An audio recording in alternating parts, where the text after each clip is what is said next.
Hi there, signing in Cheryl, and welcome to our session 4, The Truth Behind, the Truth Shall Set Us Free. And may we start with a verse on Matthew chapter 6, verse 24. No one, said Jesus, can serve two masters. Either he will hate the one and love the other, or he will be devoted to the one and despise the other. You cannot serve both God and money. So the Apostle John tells us that our attitude toward the world and material things is a test of the genuineness of our religion. Do not love the world of anything in the world. If anyone loves the world, the cravings of sinful men, the lust of his eyes, and the boasting of what he has and does, comes not from the Father, but from the world. From 1 John chapter 2, verses 15 to 16. So God's word here makes it crystal clear that it is not possible to love both God and money. So how does devotion to the Santo Niño fare when this test is applied?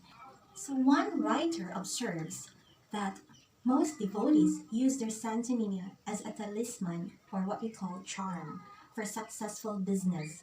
Students taking their board examinations, businessmen venturing in new business, political candidates running for election, individuals afflicted with various kinds of illness.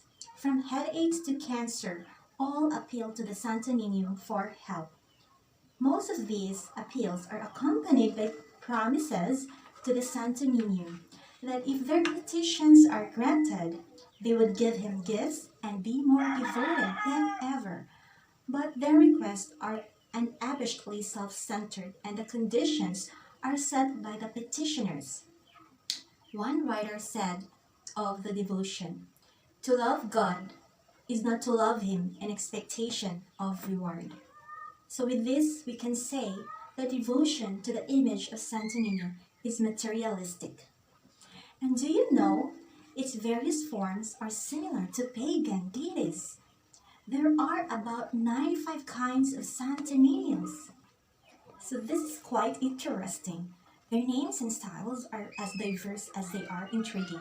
Aside from those with the customary long flowing robes, there are a number of colorful varieties which devotees call the descendants of the original. There is the Santo Niño General that seems to have originated in Europe and is dressed like a member of an 18th century French cavalier regiment. The image is resplendent in its red, yellow, and blue outfit, complete with gold embroidered velvet cape and pants, and a cavalry hat and sword. There's also a Filipino version, a barangay patron wearing a barong and a salakot. Another Filipino version is an image wearing a military uniform symbolizing the new society or the Santo Niño of the martial law days. Still another is called the Sleeping Santo Niño.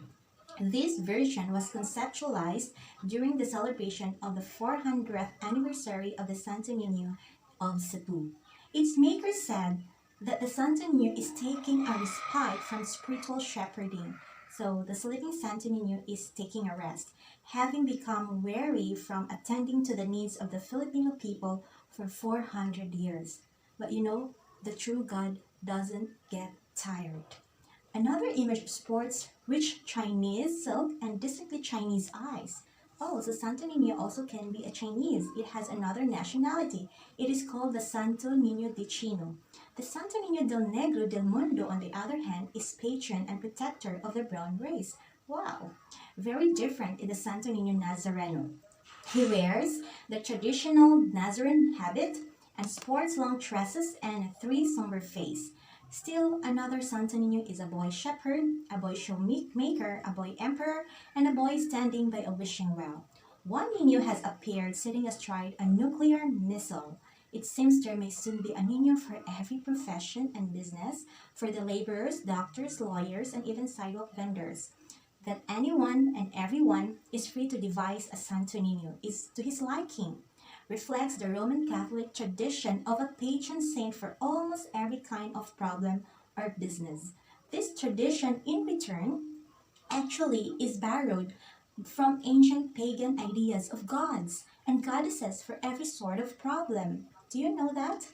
That Santo Niño has pagan roots makes it clear that devotion to the Santo Niño is Christo-paganism. Remember, if the devotees asserted that Santo Niño is the image of child Christ, Jesus Christ's nationality is a Jewish, okay? And Jesus will always be a Jew. And he cannot be turned into a Chinese, Filipino, and the other place is American. Jesus Christ is a Jew. He is from the nation of Israel. That is the true living God, Jesus Christ alone, no other else. So thank you so much for sticking with me. And I know some of you may be maybe angry at me, or maybe you feel hurt because you may think that I'm condemning you or judging you. No, I'm not. I'm telling this out of love because your soul is worth telling for, is worthy. I'm teaching you this because I care for you, and Jesus cares for you the most. Bye everyone, and see you on our next session tomorrow. Bye.